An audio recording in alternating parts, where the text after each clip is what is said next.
Hi, this is Privateer Station, and today we're bringing you day 582 of Russian war with Ukraine. As always, with former advisor to the Office of the President of Ukraine, Lieutenant Colonel Alexey Arestovych, and in this format with Nikolai Feldman and Yuri Romanenko. Today they address a new package of sanctions from Europe, as well as the price Putin is paying for going into winter campaign. Our usual thanks go to our members who support the work of this channel. Thank you, Igor. Thank you, Helena Einhorn. And of course, thank you, Bill, for your super thanks. All this helps us to deliver these translations to you timely. And with this, here is day 582. Enjoy.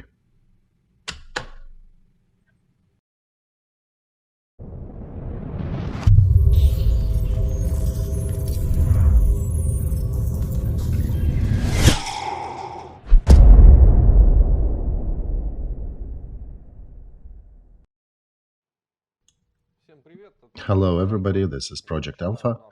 We're starting our military diary, war diary with Alexey Arestovych. That is going live on Alexey's channel, on Alpha Media channel, and on Yuri Romanenko's channel as well. If you can click the like button for all of them, that's fantastic. Please do so. And of course, don't forget the English version of it, Privateer Station. Good evening, Alexey. Good evening, Yuri. Let's start our stream with a lot of news, which we missed yesterday, and we probably will have very informative stream. Now, we also have General Secretary Stoltenberg visiting Ukraine. Both sides exchanged official statement in Kyiv. Stoltenberg said that Ukraine is closer than ever to becoming a NATO member. President Zelensky told us that all kinds of help and aid is expected to our front, air defense systems, artillery. Alexey, what do you think lies under these statements? Well, Nikolai, there were also two ministers of defense together with Stoltenberg. There was a visit by Minister of Defense of France and Great Britain. I think we're going into winter frame, into winter season today, and discussing expansion of aid to United States for the next cycle, for the next span of this war. And France is a very capable country that has a lot of unique developments, starting with on-the-ground military equipment, as well as submarines and others. And their equipment is very highly valued on the world market, and given their meeting with Zelensky, I think it usually means that there are some new items in the nomenclature that France is willing to provide Ukraine with. And also Brits and French, they're working together on some projects militarily. For example, Scalp missile in France is basically an equivalent of Storm Shadow in Great Britain. It's the same core, just branded differently for two different countries. And I suspect they might have brought continuations of that topic and that armament. And as for Stoltenberg, I'm thinking we're probably talking about long-term military technical cooperation. That probably would be the main theme for these meetings. Everybody knows that Russia is doing a lot to intensify their military production, and we are in the Ukrainian position where we can expand some of it on certain key items, but without our aid, without our allies, we will not be able to ramp up the production. And it tells us that we have our friends to rely on looking into this winter that's coming soon. So I have a couple more questions to Alexey. It's connected to your visit to the United States, and first is related to Hillary Clinton and her statement that she said it's a pity that because of your actions, NATO is now bordering Russia a lot than before. So why do you think she expresses this regret in that format? Whom was she addressing it to? No, Nikolai, I think it was irony. It's not a real regret. It was more of the ironic statement. You're accusing us in expansion of NATO. You are the main culprit who did everything for NATO to expand. You're the main subject of that expansion. And frankly, NATO was really breathing its last breath before Russian invasion. And it was very difficult to find the reason for its existence in any of the NATO corridors. Let's put it this way, it was very problematic, especially after withdrawal troops from Afghanistan, finishing the mission there, and Putin managed to breathe in new life into NATO, for which NATO, I guess, could be thankful to him. And another question that I have is about the United States and the story related to Donald Trump, who was accused of being a fraud by one of the New York courts. How was that story perceived from within? And what do you think? Oh, I see that you have a pen from Trump Tower. How much do you think it affects the plans of Republican Party? And can they still have Trump running as their frontrunner in this next presidential election cycle? Look, Nikolai, I think we'll have to repeat that over and over again, that Republicans are very different. There is not a single unified Republican Party. There are three main candidates, one can say. There is Trump, DeSantis, and probably Michael Pence as well. Trump has over 60% of electoral support. And all kinds of support, including proverbial rednecks, with beards and ponytails and red shirts, who live in rural America and who think that America should not be wasting money outside of the United States, that America needs to concentrate on the internal affairs. And this is an archetype that exists in America for a long time, even before Wilson, that we addressed in our last stream. Trump is playing on these electoral votes. And today, by the way, he answering the question, how would you prevent Russian war with Ukraine? He said with low oil prices. That was his angle. And he is such an anti-system figure, and he is so forceful that collective American establishment is really upset with his candidacy. They probably would not blatantly state that altogether, but they'll do everything to prevent him from becoming a figure on these elections. And court prosecution is one of the key ways they're using. But there are also people in America saying that the 200 balance has been interrupted, where President of America doesn't go to jail. And in informal conversations, you could hear that President of America can be killed, but court is not used inappropriately to prosecute presidents and ex-presidents. And it's the first time that it is being weaponized like that against the former president of the United States. And it bothers people because it undermines the trust to the whole judicial system. But the establishment still is so reluctant to let Trump run in this election race that they'll try to tie him down as much as they can and slow him down with whatever means they can master. So I'm not quite sure how he will run this campaign. He might actually pronounce himself as independent candidate. It remains to be seen, but election campaign will be very bright, that's for sure. And so-called political swamp is very not interested in Trump coming up. And in general, trend in the United States is now shifting to Republican Party. And the Republican Party right now is Trump. So their opponents will try to shoot him down by any means necessary, I think. So, Alexei, this court statement doesn't lead to any criminal prosecution. He'll probably pay a fine for that, right? That's about it.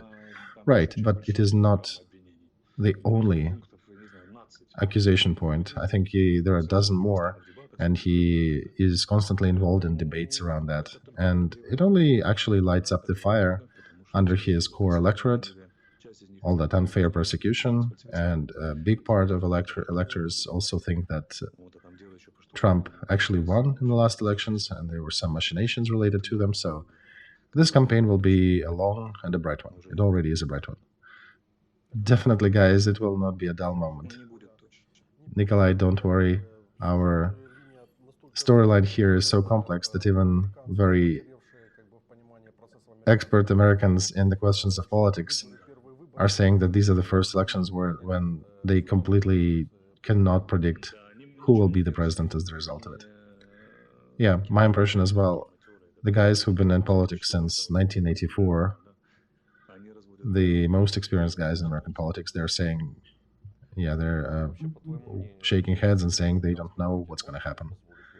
So do you think Republican Party can still put Trump as their candidate, even if there are some conclusions by courts in the country?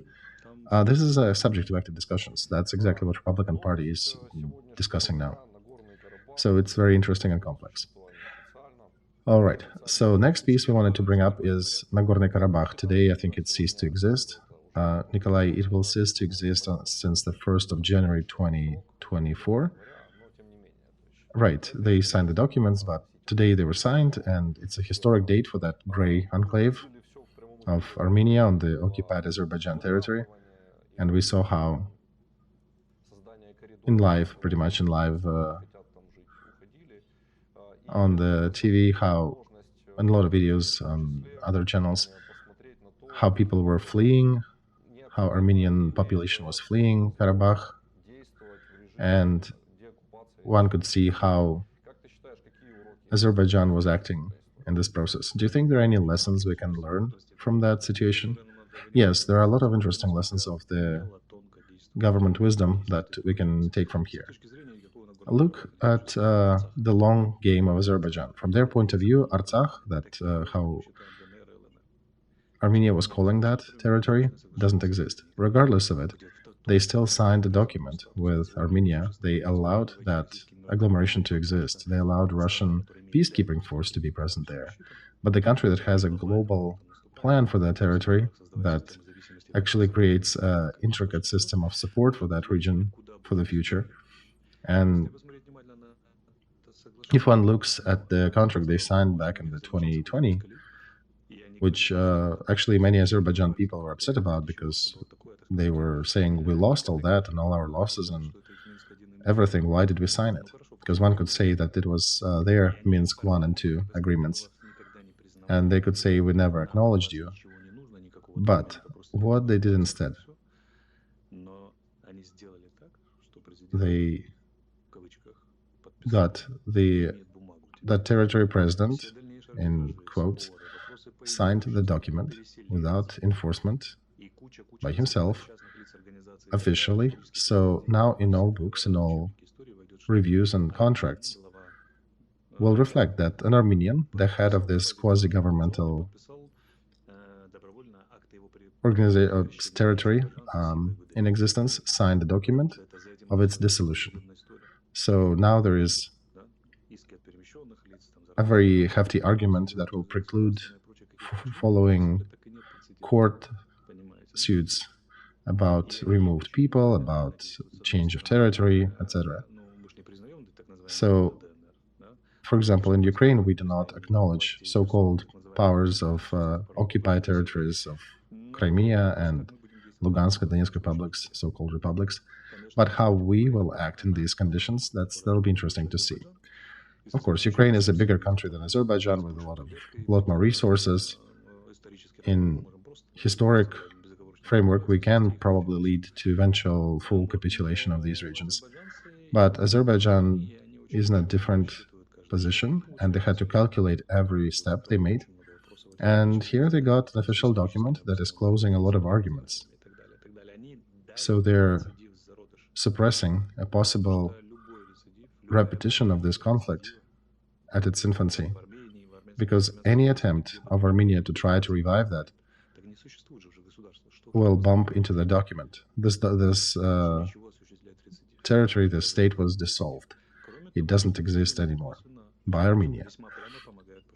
And by the way, Azerbaijan is actually aiding Pashinyan, new leader of Armenia, in a way, because Pashinyan now doesn't have to face and deal with that other political clan that was strongly supported by Kremlin. There is no two powers in the country.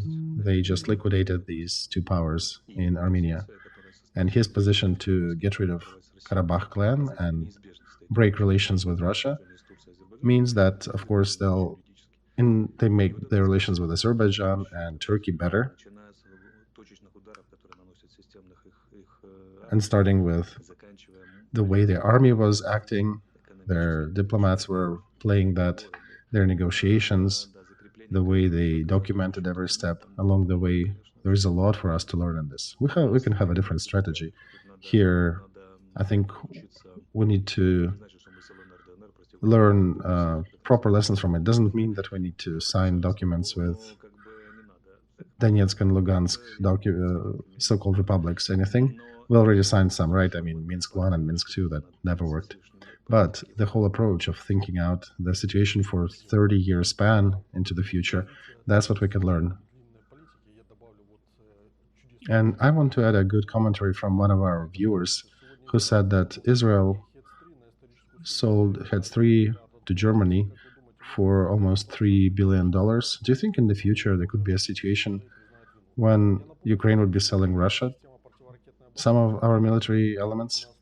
And I will say that Heads 3 is an interesting system that can shoot things up to 100 miles up, so it can intercept ballistic missiles, even Shahab 2 from Iran. So mid-range ballistic missiles. And in this way, it's very symptomatic because it's a very high-tech tool that Israel was developing together with Americans. And given that what Germany did during the Second World War with Israel, this is more than symbolic step.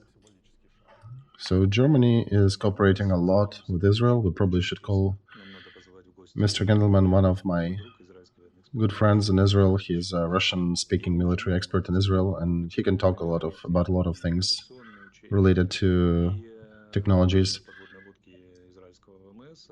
And Germany and Israel actually cooperate a lot. But how did it become possible? It became possible after Germany acknowledged their fault. They led their own program of denazification, and Israel reacted to that, even though they still have some of the Wagner music forbidden for play, for reproduction in Israel, but they do train together, they do military exercises together with Germans, and Israeli pilots also I've seen them walking together with German pilots and some of the parades and official functions. And I can also say that there were two other countries who were deadliest of mortalist of the enemies throughout the history. I don't think Russia and Ukraine were ever at this level. France and Germany, and you can add England to that, Great Britain to that. And France is full with monuments to their military leaders who occupied German cities, and Germany is likewise. And they've been fighting each other for tens of years, for hundreds of years in Europe.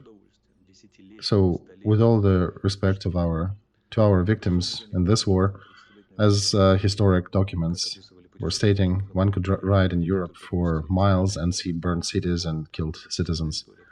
And now these are two core countries of a big agglomeration of European Union. It doesn't mean that we need to become brotherly with Russia right now, but in the frame of strategic thinking, we need to think wider and longer. Because history can do interesting flips and tricks. And just to exercise some of your brain capacity, just think about these things. It's a good habit. What happens if in Russia, after this war, they somehow manage to elect democratic government? They would repent, they would pay retributions, denazify themselves, denuclearize perhaps as well. What shall we do with a country with whom we have 2,800 kilometers of joint border? Not immediately, right, but in 40 years, in 60 years. So this is a good exercise that even in the darkest hour, it's good to think about interesting turns that history makes sometimes. So in this regard, Azerbaijan, political genius, and Israel as well, is that two countries being in unfavorable, difficult situations, they managed to calculate their long play, and fighting for every inch of their territory, they managed to follow through with their plan. By the way, Israel and Azerbaijan are very closely cooperating, and they're using every grain to fit that into their long-term strategy.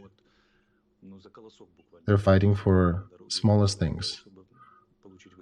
And everything starts with understanding their geopolitical interests. And when I was talking to Azerbaijan experts back in the beginning of that conflict with Karabakh, I asked them, is there an Azerbaijan school of politics? What is it? It's they view at the whole world from your own point of view of your own country. So in Azerbaijan, they do have that. It's very unique to that country. They have certain figures, certain historic figures, very strong Islamic component to that, of the modern Islam. But they do have that view. They do have that school. And new strategy starts with a new view of the world. Israel has its own geopolitical school. Does Ukraine have our own geopolitical school? What terms, what point of view do we see the world in? If we renamed Southwestern Railroad only about a year ago, related to whom was it Southwestern? For more than 30 years still? So we're building that strategy in the most unfavorable way, bottom up, in a situational reactionary mode. However, if we were smarter, we could do both, because we do need top-down approach as well. We have a lot of initiative bottom-up, but very little of joint understanding, joint coherent understanding by the country elites, where and how should we go with our national interest, and what is our national interest. A very important term, when that term appears in a public discussion, in strategy, that means the country is ready to become a bigger player. Remember, we talked about the window of planning? If we're talking about 5 years and below, the country is very dependent on others. If it is 30 years plus, then it is an independent country. And all kind of independence starts with your mental independence. We, of course, do have some bright people. You can remember Garbulin and the others who were thinking about Ukrainian realities and the future perspectives. And there are a lot of private institutions now that also brainstorm the same topic. But the question is why politicians never take that on their banners. Because one needs to work systemically. One needs to build politics looking into the future, count every stone and every weave and put them in the right basket. And we need to start acting in accordance with that strategy. And I want to say that Azerbaijan is in a very unfavorable situation. By the way, 3/4 of historic Azerbaijan is occupied by Iran these days. They had very difficult relations with Turkey as well. They actually fought in the 20th century. So when some people say, well, yes, of course, Turkey came and supported Azerbaijan, no, they made a lot of effort, colossal effort, to overcome disagreements with Turkey and to become allies. And behind that, there were economic and political interests. These interests needed to be discussed. Somebody needs to work on them. And it's a colossal work. I don't know if you know that, but Azerbaijan politicians and bureaucrats are actually going through special trainings to negotiate with Turkey, because Turkey has a very strong school, and they need to be able to be on par with them. So that shows how difficult is the fight for understanding of their place in the world and for getting their benefits according to their positions, according to their strategy. So they are actually walking on the variant of the wide project, as we called it here in the studio. Not a single country that stood on the framework of a monocultural project would have such a success. You need to be wider. Playing on all these difficulties, historic difficulties with neighbors and allies and used to be enemies, only the wide approach can use that in your long-term strategy. I want to also say here, Alexey, that everybody who's playing long-term politics with 30 or 50 years outlook, they have the luxury of time. Those people who can understand that, those who think in these long-term perspectives, those are the ones who have future. Those who think like a mole or a squirrel, they live in a much shorter framework and they don't even see the framework that defines their destiny. Right, because they snort around, busy doing their daily routines. I don't see anything above their ears, and they usually do not define much in their environment. So I would say, Alexei, that this is a good definition for politicians to elect. These should be the ones who think long term. Yeah, one can ask a very simple question, Yuri. What are the main risks and perspectives for Ukraine in 2035 and after? If a politician candidate cannot answer that, he is not a good candidate. Right? Which war with Russia will be then? First, second, third, etc. Guys, reminder, please do not forget to click the like button to support us, our channels. I suggest we can go to the map and discuss situation on the front, and people are asking here in the chat. Let's do some frontline commentary.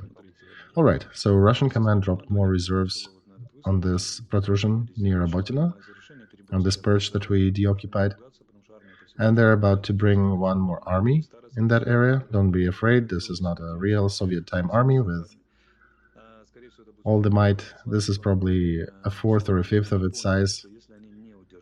And the fights of the recent few weeks showed them very uncomfortable perspective that Ukraine command, without even bringing their reserves, managed to dispel Russian counterattacks.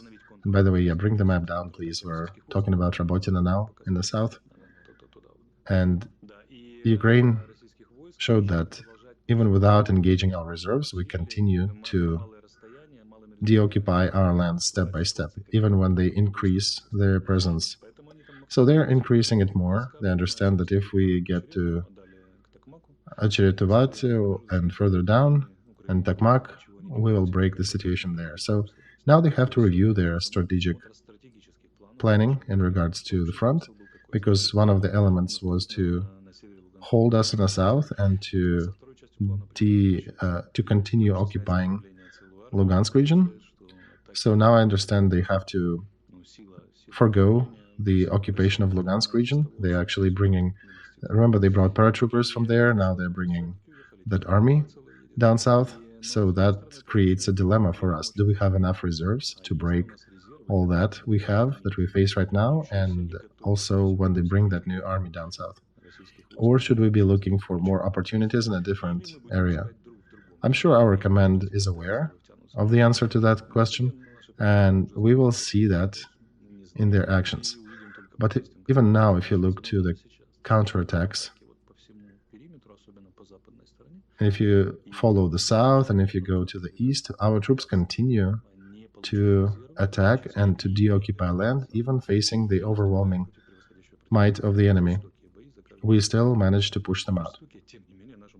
Near Ugledar, there was tactical success also. You can see that the enemy is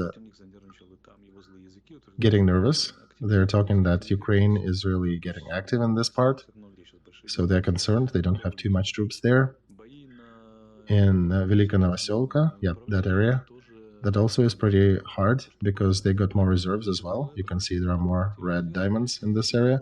So now this is a key question for us as well. Do we find enough reserves, and where do we put them to continue our motion? Same situation in Maryinka and Avdeevka. Heavy fighting on the perimeter. Same situation near Bakhmut. There's a lot of fighting in Kurdyumovka, Klishevka, and Andreevka. We're holding 2 settlements of the 3 and fighting over the 3rd. And to the north, Svatovo, Kremennaya, we talked about that. This is a direction that was supposed to be successful for Russia. Their political task was to get to the borders of Lugansk region and to occupy it again. But I understand they have to say farewell to these plans, at least on this step of war. So Russia is moving reserves to the key and most painful direction near Takmak, and our troops are repelling their counterattacks, actually on the whole perimeter now, repelling their counterattack attempt, and we continue moving forward wherever we can. There were some notions in the Russian media 2 days ago that Ukrainians are already pushing and it's becoming hotter and hotter.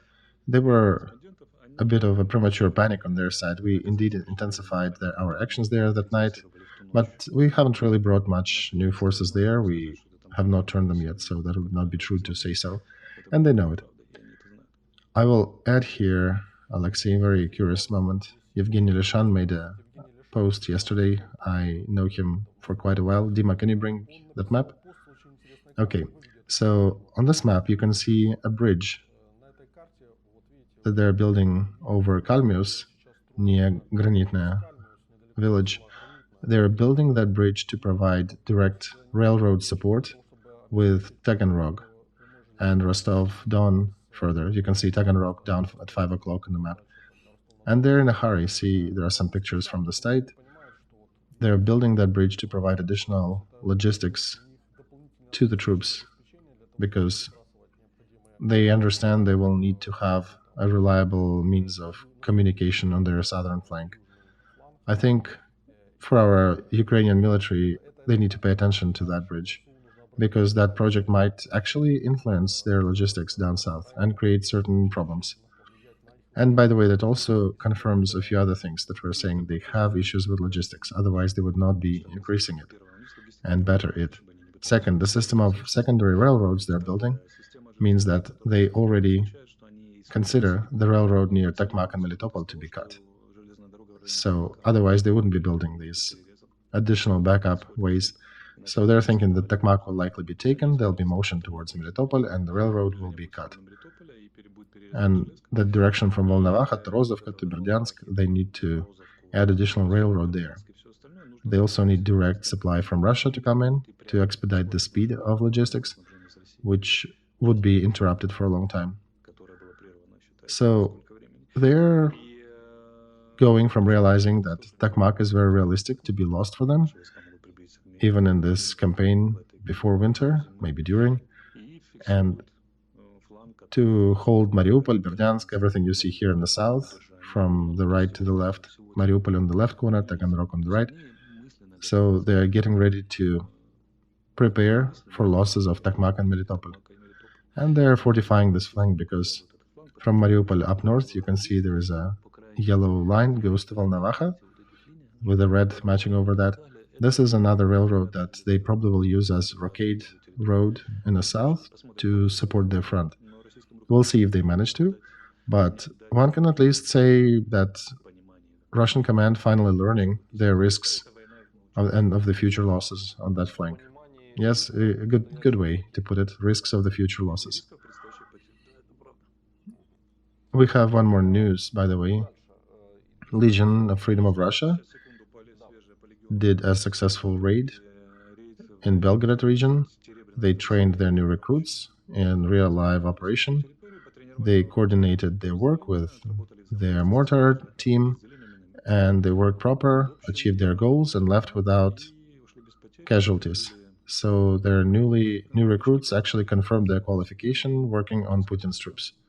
I think this news came out just about an hour ago. Yep, it's fresh. Well, we'll await more news from Belgorod region of Russia, so to say. Remember, our president suggested to exchange Belgorod region, right? When there were suggestions to give up some Ukrainian territories. In Estonian government, they confirmed additional elements in the new package to fully prohibit any trade with Russia. Tallinn suggests to European Union to implement full trade embargo with Russia and to stop the motion of any goods that are going towards Russia. Minister of the Foreign Affairs said that business with Russia fuels its military machine. Do you think on this stage it's realistic to support such an initiative, to make it mainstream in the countries of European Union? Look, this is Putin paying his price for a winter campaign, for refusal to negotiate. Second time, the situation is repeated when, after taking Kherson, last winter after we deoccupied that, and Putin was offered negotiations, and at a cost of not going into winter campaign, and Putin refused and started destroying our energy infrastructure and signed documents joining whatever they occupied in Kherson, Lugansk and Donetsk and Zaporozhye. They added these territories into Russian constitution as territories. So the West responded in more arms support, and Putin became a criminal in Hague court. We haven't heard anything for about a year since the 11th package of sanctions, right? And the sanctions were called useless for a while. Minister of Foreign Affairs in Germany was supposed to come out and talk about the strike or the plea of German chemical industry that it's not really profitable after they quarreled with Russian oil and gas. And she came out and said, don't worry, forget about cheap Russian gas, basically. You have to translate that into the common speak, that Germany will continue supporting their chemical industry, regardless of situation with Russia. And now they're limiting vehicles coming from Russia into EU, and I think this is a new escalation step related to Putin going into the winter campaign, even though he probably shouldn't. He could have avoided that. So, of course, the next package of sanctions will harden certain statements. I don't know if they will jointly come to full prohibiting outward banning trade with Russia, but I think there will be an element of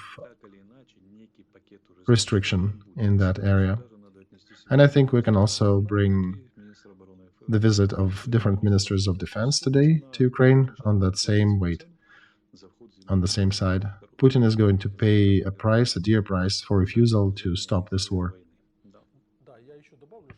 Today, there was another information that Brussels prohibited certain items to be sold to Russia. The Guardian recently published a 47-page document just yesterday where they showed that Iran is getting a lot of components from Western countries for their Shahed UAVs. And it's impossible to ignore that, because if European Union and United States will continue closing their eyes to these supplies, then all the efforts to support Ukraine and to beef up its air defense system, they'll not go in vain, but they'll definitely be weakened. I will remind that tonight we had 44 Shaheds flying into Ukraine. This was one of the biggest attacks recently. So in that context that Alexey is talking about, European Union and United States will have to make certain decisions. Because, right, otherwise they're wasting their resource in vain.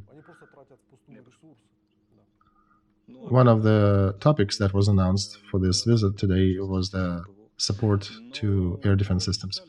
Remember, we talked a while ago that American Intel is selling microchips to Russia for about $15 million a month, and the American budget is spending hundreds of millions to shoot down those Shaheds and missiles that are made in Russia and being thrown at Ukrainian cities. So this is a bad formula for the United States, and they understand that, and they're trying to stop this. And of course, it's not exactly easy to stifle these gray schemas, because they're not selling them directly. They're selling through intermediaries, sometimes as many as 5. So it takes a whole other level of scrutiny on the international trade system. And they're still going for this. They're still investigating and trying to stop it. According to people who are working with sanctions, supplies of Intel microchips fell during 2023 by several dozen points, because it's ridiculous, because one can still trace that. And even that gray fleet that delivers cargo to Russia, it's not exactly gray. It's registered, and it's registered often in the countries that are members of NATO countries or European Union. So it's about time to revive the sanction conversation. We've lived for almost a year without the next package, but Putin will have to pay for this new winter campaign that he is scheming about. And I want to bring a piece of, to our German audience, by the way. There is a producer, manufacturer of high-precision equipment, Spinner and DMG More. These are heavy industrial machinery items without which Russia would not be able to produce components for their ballistic missiles and other crap that they throw on the heads of Ukrainian cities. We need to keep bringing that to Germany attention, because with this equipment that Russia bought for billions of euros before the war, they are using them very intensively right now to continue prop up their military. So I'm addressing that to our Western journalists and friends to engage into investigation related to these companies.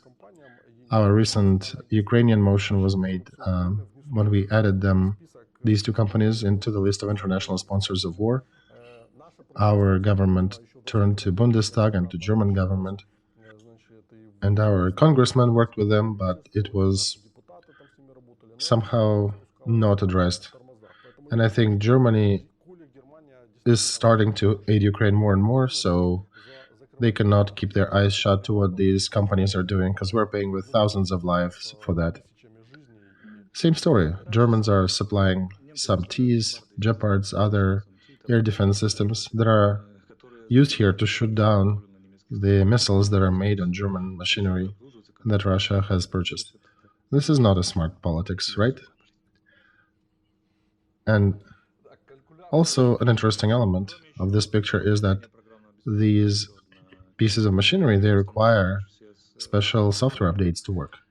So if one can stop their work by just not updating the software, the firmware, that may be a very easy step to use. Right, this is part of the pressure on these companies that needs to be exerted. Because if they will not continue servicing their machinery, then these machines will stop. They will not be used by Russia, and Russia will take quite a bit of time to transfer to Chinese equipment. I know it pretty well because I conversed with specialists for quite a bit. Yeah, it's not even difficult probably to stop their work. Just do not refresh the firmware and maybe stop them. Yeah, I would suggest, Alexey, they can probably stop the work of these machines remotely if they want to. And if they don't have enough will, that a lot of pressure needs to be exerted on them to produce that will. Right, we need to fight for everything. People don't do many things for various reasons, but one of them is we overestimate the information in the world. It seems to us that people know things, but information is not knowledge. Knowledge is information given in a certain angle, in a certain light that actually connects to other pieces of knowledge. Just like Americans, you'd think, what can they not know about the world? But when you talk to their decision-making people, and they gasp with surprise, oh, is that really so? I don't believe it. I actually will bring to the next stream, I got an example of a cheat sheet for a senator that he gets before the voting, because monthly they have to look at 9,000 pages at least. Do you think they read all of them? Of course not. The difficulty of the system is high, so they're being given little cheat sheets, and who forms them and how they're formulated, that depends a lot on those staffers that prepare them. And they're live people, so one needs to communicate and bring the knowledge.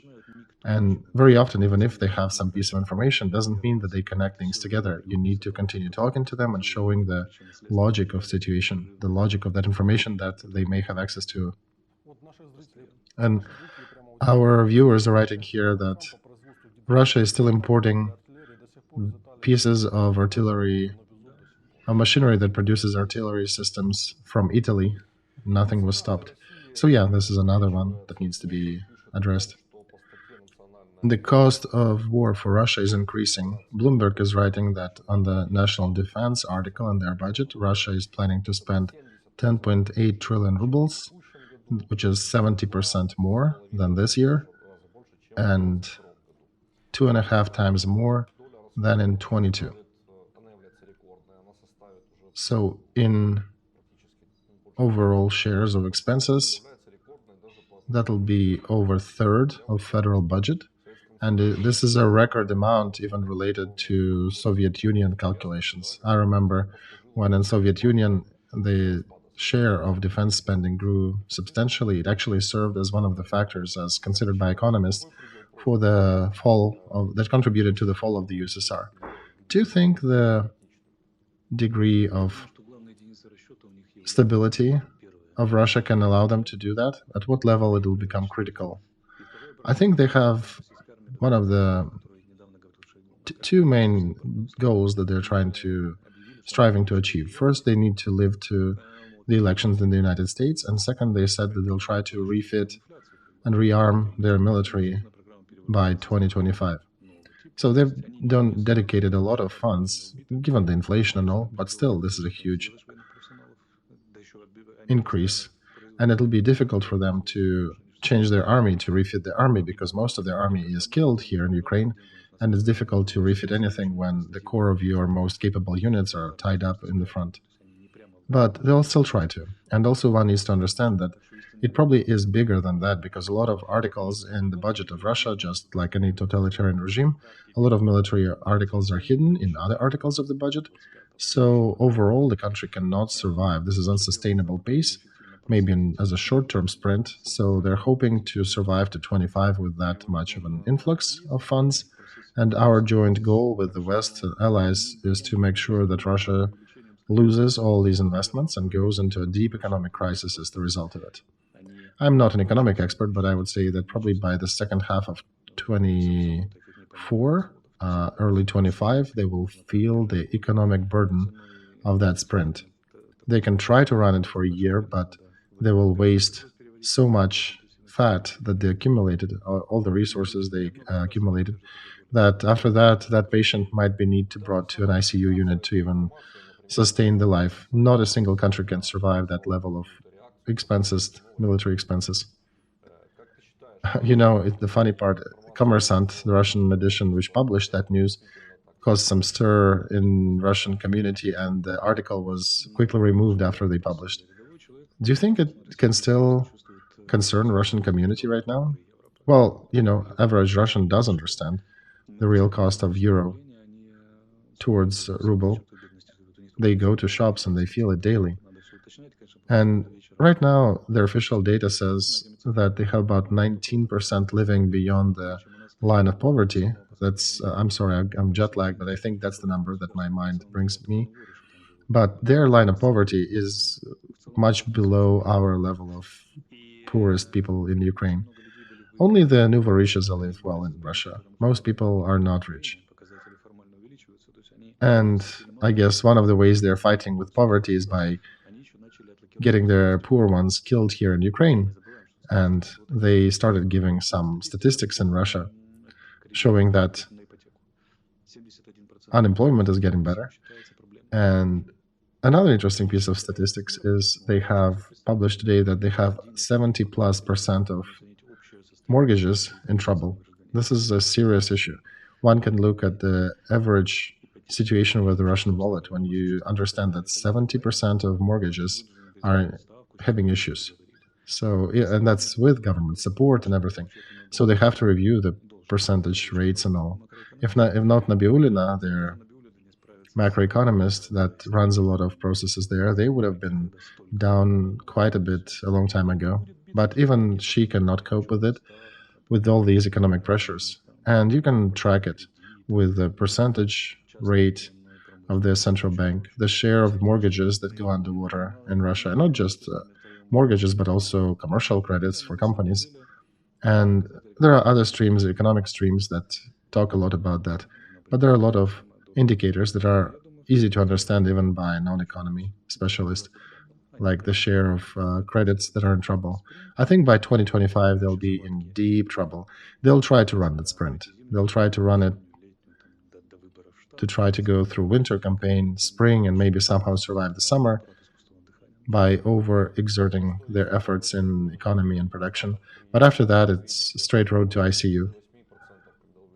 I can probably say here, Alexey, that when in America the issue with mortgages reached 8%, that's when the 2008 crisis happened.